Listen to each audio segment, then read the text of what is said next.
we the ones who late. Now family, we the ones who gotta delegate. Get that money in the power, never be fake. Stick to cosign for 3. What did he say? Create jobs, support our own. Educate the same and buy back your home. Got 3 degrees, triple 10.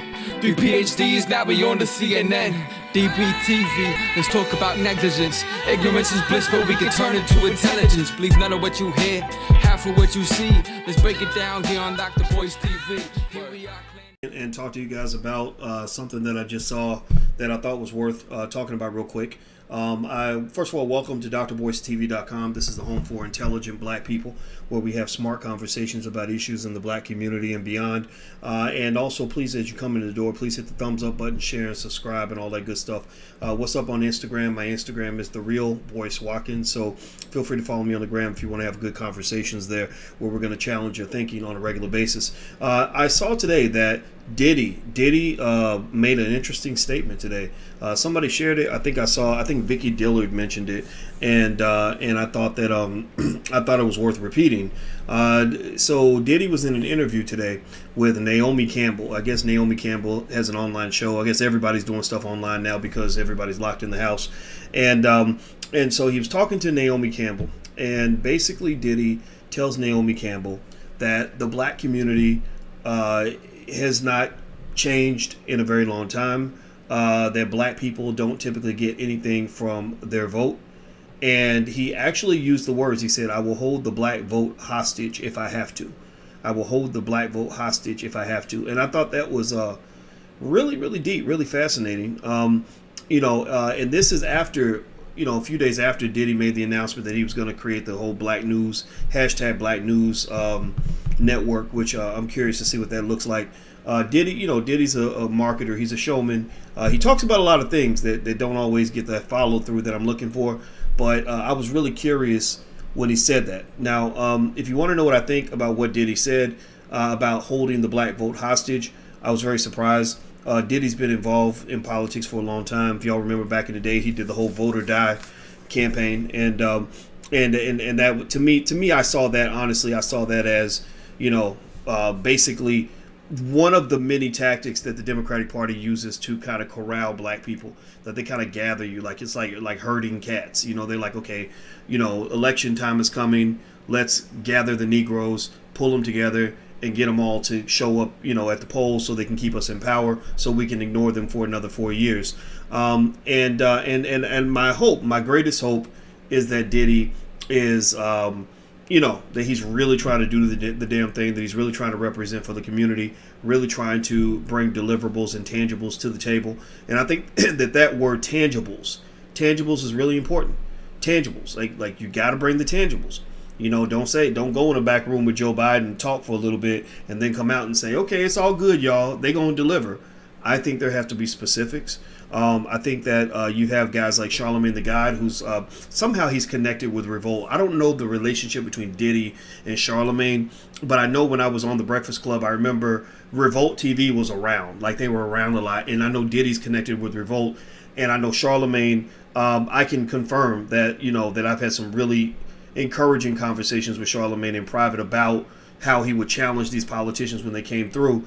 And I look for authenticity. When I talk to celebrities, I don't really give a shit if you're famous or not. I want to know if you're real, if you're really going to do something.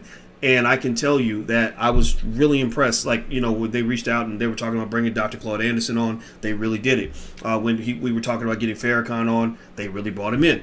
When we were talking about questions that the Democratic candidates need to answer, he really asked those questions. So I said, okay, so he's serious. Like, he's really trying to do this. So given that Diddy is in that space, it wouldn't surprise me if these guys really are trying to do the right thing. My hope is that that's what's going on. Now, here's my nightmare. Here's what I worry about. What worries me is I hope he's not going to do a Snoop Dogg. Now, what do I mean when I say that? When I say do a Snoop Dogg? Remember when when Gayle King fucked up and basically accused Kobe Bryant of being a rapist? Like, you literally have a man who just died and his family's grieving, the whole country's grieving, and you start talking about him as if he is, as if he committed one of the most terrible crimes known to man. I was offended by that. A lot of people were offended by that. There was an uproar online because of that, which she deserved. Gayle King deserved all the smoke for that. So Snoop Dogg jumps out in front of everybody because he's got the biggest platform and the loudest voice, and basically went overboard. Went crazy. It's like if you show up to a fight and you're ready to punch somebody in the face, and somebody jumps out in front with an AK-47, and because they're trying to be ride or die with it, you're like, whoa, we didn't need the AK, man. Like, we just needed to. I just wanted to like deal with him. I didn't want to kill him, and that's what Snoop kind of did. And so next thing you know, Snoop, he gets punished in public. They bitch slapped him in public. They took him out to the back of the barn and spanked him and had him coming out and apologizing, which ended up killing the whole movement. And I don't think this is what Diddy's doing. I have no reason to believe this is the case. I do not suspect that Diddy is doing anything other than what he says he's going to do. But what I want to make sure is publicly stated is I hope he doesn't do a Snoop Dogg or some might even say an Al Sharpton, where a long-held tradition is whenever black people start to rise up, whenever there's a movement, whenever the people really start going hard, they'll put a leader out in front of the people. And they'll say the leader will drive the car. Will be like, I got it. I'm the lead. I'm leading this, and he'll drive the car right off a cliff. Right? Does that make sense? Do you get what I'm saying? Right? So I really hope that this isn't one of those things because if Diddy is genuine about this, about really getting deliverables and tangibles, I think that there are teams of experts. I'm talking about real experts. I mean, this is where he has to have those serious conversations with people that really know what the fuck they're talking about. Not more rappers. And I know it's great you cool with Fat Joe and Big Sean and Kanye West. But I think there have to be conversations with serious people like a Dr. Claude Anderson who might come up with a, $500 million initiative that would create, 10,000 jobs in the black community. Or, talking to the people, if you're talking about health, get you a panel of black healthcare providers, black doctors that can tell you what the community needs. Get you some black lawyers that can talk specifically in an executionary style what is necessary to go back and erase all the apocalyptic damage that was done by Joe Biden and Bill Clinton back in the 1990s when they sent 100,000 black fathers to prison. We need to understand on a very deep level how that crippled the black community for the next 100 years. Like they crippled the community in a multi-generational context when they sent all the fathers to prison, and Joe Biden co-signed that. If Bill Clinton was the Michael Jordan of mass incarceration, then Joe Biden was Scottie Pippen. He was Scottie Pippen. He gets an assist. Bill Clinton scored the bucket. Joe Biden gets an assist. He was the assist leader in the white supremacy championships, if you know what I'm talking about, if you get what I'm saying. So Joe Biden needs to not just apologize for that. He needs to make that shit right. He needs to make it right. I'm talking about like hundreds of millions of dollars allocated to paying hundreds, maybe thousands of attorneys to going back and reviewing these cases and one by one cutting these sentences so these guys can come home to their families so they can begin to try to repair some of the damage that was done during that Holocaust that black people went through. One of many Holocausts, by the way. So here's the thing. Diddy is great. He's very charismatic. He's very intelligent. He's very talented. And he's saying the right things. He's a great showman. And I think he's bringing good issues to the table. I'm a little concerned that it's all happening during an election year. I think for black people, every year needs to be an election year. But I'm going to give him the benefit of the doubt and just say that if you're really trying to do this thing, if you're really trying to, help this team win the game, you got to be ready to have some hard conversations with them white folks. Because while I might be convinced that I want to believe that Diddy genuinely cares about the community, I do not believe that about Joe Biden. Now, let me answer a couple of your questions. First of all, one of you asked about the financial workbooks for the children. If you did not get a confirmation, or if you have any challenges or issues or anything at all with the Black Business School, anything you connect with us on, we have a great support line. Write this email down. It's support@theblackbusinessschool.com. That's support at theblackbusinessschool.com. Email support at theblackbusinessschool.com if you have any questions, anything. They're right there waiting. They're right there ready to talk to you, and their goal is to make you happy. So definitely do that. And if you want to know what she was asking about the financial workbooks, you can go to financialworkbooks.com. Those are our workbooks for children that we have, where we actually break down financial topics in a way that kids understand. I got them around here somewhere. I don't know where it's. I would show you one. I don't have it around. But anyway, so let me see here. What do I think about Stacey Abrams? Somebody asked about Stacey Abrams. I'm not real impressed with Stacey Abrams yet. Honestly, when I see Stacey Abrams and hear her, I forgive me, but the words Aunt Jemima come to mind. Butter biscuits come to mind. That's like my knee-jerk reaction. Like, they do the Rorschach test where they show you an image and you say the first thing that comes to mind. That's what happens when I see Stacey Abrams. I don't look at her and say, oh my gosh, she's going to change the world. I just kind of see her as, kind of the same old. She's kind of another Gilliam, just a female version of Andrew Gilliam. And poor Gilliam, that poor guy. I mean, his whole private life got exposed. That was a mess, man. Can you pin the workout info? Workout info? You mean workbook? I would pin it, but my fingers are big and you're on my phone. So if somebody could type in financialworkbooks.com in there for her, I would appreciate it. And I'll pin it if somebody types in financialworkbooks.com, and I can pin it that way. Let me see. I'm going to look in here. I think Michelle Obama is going to be a player in this election. I think that they're waiting. I think that they know what the rest of the country knows by now. They know that Joe Biden is a problem for the Democrats for two reasons. One, because the man's getting old. He's getting old. Like, the man is he's losing it. He's forgetting things. I don't know if y'all saw where he went out and said he was running for Senate. He said, if you elect me to the Senate, then blah, blah, blah. And they were like, you're not running for Senate, you're running for president. So that's one thing. He forgot Barack Obama's name on stage. They're trying to act like it's not there, like there's nothing to see here, but that's not true. Everybody sees it. People ain't stupid no more. The second reason why Biden is a problem is because Biden made himself into a problem. Biden made himself into a problem when he falsely empowered. He used false propaganda to over-empower the Me Too movement. Why does that matter? Well, because now the Me Too movement is starting to realize that they basically, how they say you don't shit where you eat? Well, they shit all over the dinner plate, and now they got to eat it. And what do I mean by that? Why did I use such crass terminology to describe what's going through my mind? I told you, I just say what's on my mind, and I just let it go.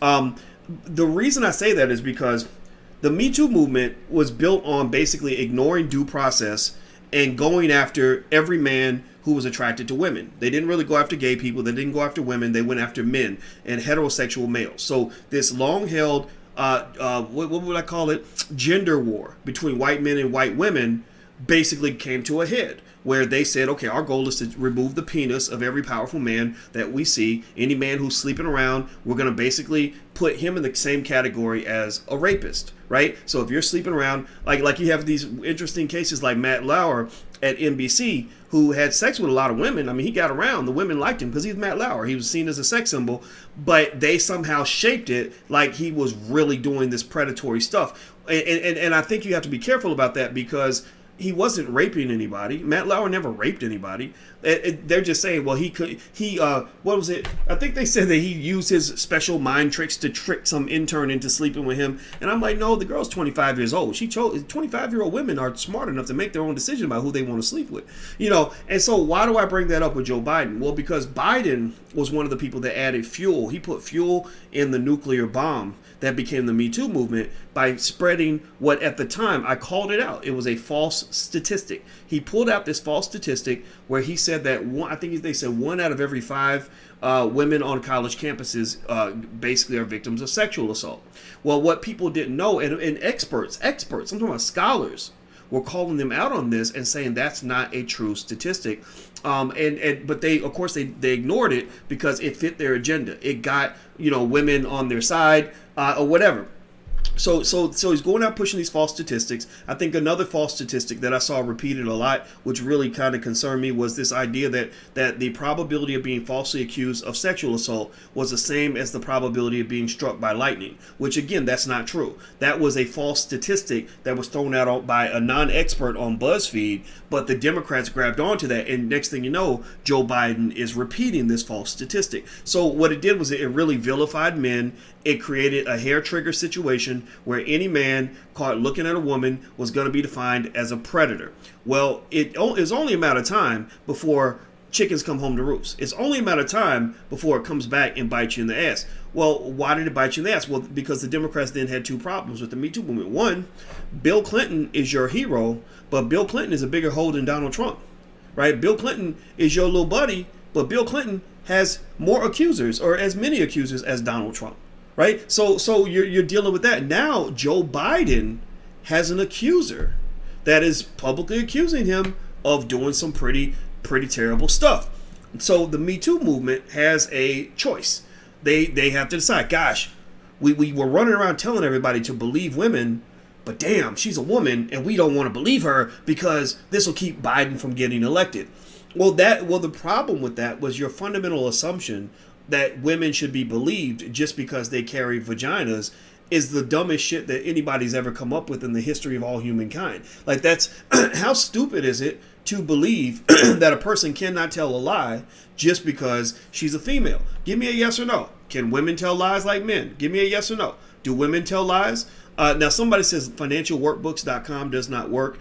It should work. It should work. If it doesn't work, try financialflashcards.com, but I think it should work. So give me a yes or no. Can women tell lies the way men can, or are men the only ones who are capable of telling a lie? Right. The answer is yes. It's ridiculous. What's really sad, and this tells you about the power of propaganda. It's ridiculous that I even have to ask that question. It's ridiculous that I have to ask you to give me a verbal confirmation that that's true, so that I'm reminded that I'm not losing my mind, that it's actually the world that's kind of gone crazy over this. So what I'm just going to say at the end of the day is that, with all of this going on, I think that this election is going to be interesting. I think that you should really stay woke. And when I say stay woke to me does not mean doing what I say to do. I'm not going to tell you what to do in this election. And if you catch me telling you what to do, then check me on it. And then I can explain why I'm telling you what to do in that particular context. Most of the time, I try not to do that because I believe in freedom, something that's very rare, something that most people don't believe in when it comes to black people. I believe in freedom. Freedom means that I can advise you, like you're the president. You're the president of your life. You make the final choice. I'm an advisor, right? So I'm not going to tell you what to do, but I'm going to tell you to pay close attention. Listen to all opinions from all perspectives. Gather your own data, your own research. Watch how certain people move, because what they're going to do is they're going to use the emotionality attached to what's going on with this virus as a cue to say, okay, don't forget, show up to the polls because this and this is happening. So you got to make sure you vote. This and this is happening. Everybody show up for the Democrats, right? So because there are a lot of things. There are probably 50 things I can name for you that are happening this year that would not be happening if it were not an election year. And I think that's where Diddy has to prove himself. When Diddy held that town hall meeting about, the disproportionate deaths from the virus or whatever that are happening in the black community, I said, right on time, we rocking the vote. We got, who are the guests? We got Kamala Harris. We got, some other people, Van Jones. We got the typical sort of leading black folks in the Democratic Party. And it doesn't mean that these people are inherently bad. I think that they really believe deep down, some of them, I think they really believe that the Democrats give black people the best shot. I think that they believe that the Democrats are better than the Republicans, which I agree with them on. I think that where we disagree, though, is I have looked at the data and I've looked at history and I have not seen evidence. I have not seen proof to show me that voting for the Democratic Party has moved the needle on black achievement on any significant level. In fact, if anything, it's actually pushed us backward. Because again, once you decide to get into a car with a political party, they might drive that car to a neighborhood that you don't want to go. Right? So when we get into a car with the Democrats and submit ourselves to the Democrats, submit ourselves to their leadership or the Republicans, same thing is true, either case, Okay, so next thing you know, you have your guys Bill Clinton or whoever in the 90s, and Bill Clinton pushes forward a crime bill that he claims is for your safety, for your protection. The same way they're talking about things now that are for your safety. Well, remember that crime bill when they sent away all those black fathers to prison and destroyed hundreds of thousands of black families, they did it for your safety. There were black people who were voting for this bill. There were black people who were asking for this bill. When Hillary Clinton said we're going to get rid of the super predators in urban communities and was using that as a dog whistle language to talk about black people, there were black people in the crowd saying, that's right, that's right, that's right. Remember, I told you guys yesterday, black folks sometimes we're so ass backwards that we will beg for the poison. We will get first in line, get mad if you take it away, drink extra, drink it to the last drop, and then we'll wonder why we're getting sick later on. So basically, a generation ago, Biden was part of the crew that destroyed black families to the point where you got a lot of chaos that exists today that would not have existed had they not passed that bill. So I think that there are quite a few avenues through which Diddy can prove his authenticity on this particular issue by delivering tangibles that significant experts in the community that are trusted by the community can co-sign on. I would suggest starting off with Dr. Claude Anderson. I would suggest getting some sort of blessing from the Godfather.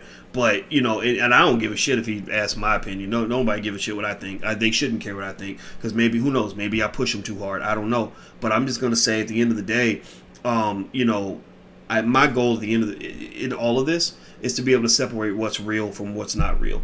And so I think Diddy's participation in blackness is a wonderful thing to a point. I mean, I'd like to see what that actually looks like and where this is actually going. But I think Diddy's statement on, you know, I'll hold the black vote hostage if I have to.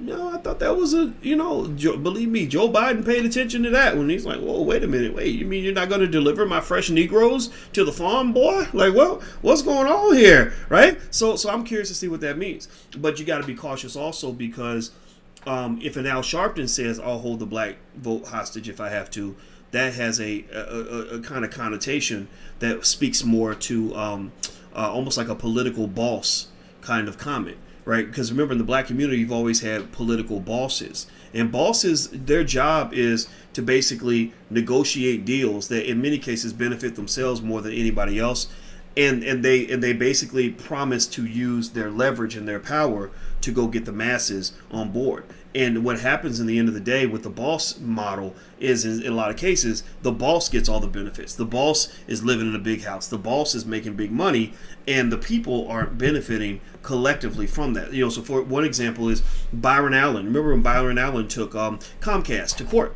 Well, Byron Allen, you know, he called out Al Sharpton. He said Al Sharpton, you know, positioning himself as a political boss, basically went to Comcast, and in Allen's opinion, you know, they gave Al Sharpton a bucket of chicken and a couple dollars, and Al Sharpton said, okay, I'll tell the black people that this merger is okay. I'll get the cosign from black people for just a little bit of money in my bank account, when the reality is that the deal should have been negotiated on behalf of the people. And so, you know, basically that's kind of how it works. That's why you have a lot of African countries that have a ton of oil, but 10 tons of poverty. How can you have a country that has more oil than most countries on earth, but has more poverty than you can ever imagine? Well, that's because you've got the political bosses who are making deals that put money in their pocket, but they're not actually benefiting the masses. And if you want to know if this is an actual sport, I can give you an example, a personal example. A few years ago, you can actually Google this. I had this little thing with Lil Wayne, this little bump in with Lil Wayne, where Lil Wayne had made a song where he actually dissed Emmett Till.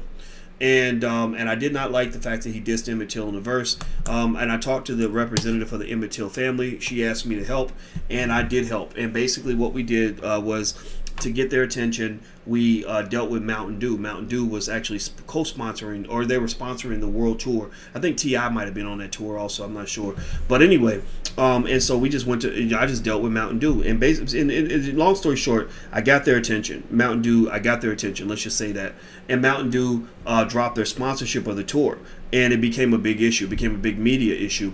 And I remember the first thing that happened was, I remember I got a call from the lady from the Emmett Till family who basically said something like, yeah, well, you know, I'm going down to meet with the people from Mountain Dew, and Al Sharpton's coming with me. And I said, and I was kind of like, well, I don't really need to be involved. Like, I don't really care. I mean, but it was my article that kind of set it all off. Like, I wrote an article about it, and it was read by probably 10 million people, and kind of broke down what was going on. And the article's attention is what led Mountain Dew to take action. Now, I didn't need to be at the table. I don't really care about that. I'm not even a good politician, so I probably would have fucked it up anyway by being too demanding. But I did remember saying, what does Al Sharpton have to do with any of this? Al Sharpton has not been involved in any of this. Who poked Al Sharpton into the middle of this situation? How did that happen?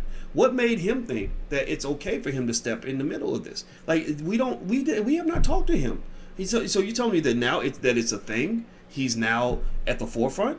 You know, and again, that's what I was telling you guys earlier about how sometimes you have to be cautious, because sometimes people will jump out in the front of the movement just so they can take the wheel of the car and drive the car, you know, to another location, right? So I'm hoping Diddy's not doing that. I hope that he's sincere. I would like to see tangibles. And what I'll do is I will, you know, first of all, Diddy's invited to come on this platform. I don't know Diddy. I'll text Charlamagne. Maybe he can forward something to Diddy. I don't really connect with celebrities that much. But Diddy wants to come in and talk. I'll let him come in and talk. You know, I respect the brother. I ain't got no problem with him or nothing like that. But at the same time, you know, I got to call it like I see it. So that's what it is. All right, guys. So I'm about to get out of here. Please hit the thumbs up button, hit the share button, hit the subscribe button. Also, if you haven't learned to buy your first share of stock, you can do so for free at firstshareofstock.com. I want everybody in the black community to be a stock market investor, because when I tell you as a financial expert that stock market investing is one of, if not the leading indicator of family wealth over multiple generations, I'm telling you the truth. So I really need all the people who are armchair experts who don't know shit about finances, who haven't been teaching finance to college students for 25 years, to shut up about all the conspiracy theories about the stock market and stop scaring black people out of investing. There are conspiracies, yes. Is the game rigged? Yes. Or do rich people get ahead? Yes. Are white people doing better than you? Yes. But I will also tell you that every study I have ever seen shows that families that consistently invest in the stock market over a long period of time have substantially more wealth than families that do not do this. And I hope that you will believe me when I tell you that you want to invest. Please consider that. If not, if you can't do it for yourself, please do it for your kids. Do it for your kids. Don't pass these financial STDs down to your children, because some of us were never raised right. We're never taught right. So if you want to learn to buy your first share of stock, you can go to firstshareofstock.com. That's firstshareofstock.com. Totally free. There's a little offer to join my mini class if you want to, but you don't have to do it. You can go in there totally free and learn. I'll teach you in 10 minutes. It'll make a big difference. It's firstshareofstock.com. All right, guys, I'm out of here. Total Recall says, how much are you charging after? You can go learn for nothing, absolutely nothing. I know you guys, some of y'all think it's a crime for a black business owner to charge something for their product, which is another reason why black businesses can't get off the ground, because you'll go pay a white man all big money, but get mad when a black man charges a fee. But just to even help those people, even the haters can come in and go through the training for free. It takes 10 minutes. You'll know everything you need to know to get started. All right, guys, I'm out of here. Have a good day. I'll talk to you soon. Take care. Peace.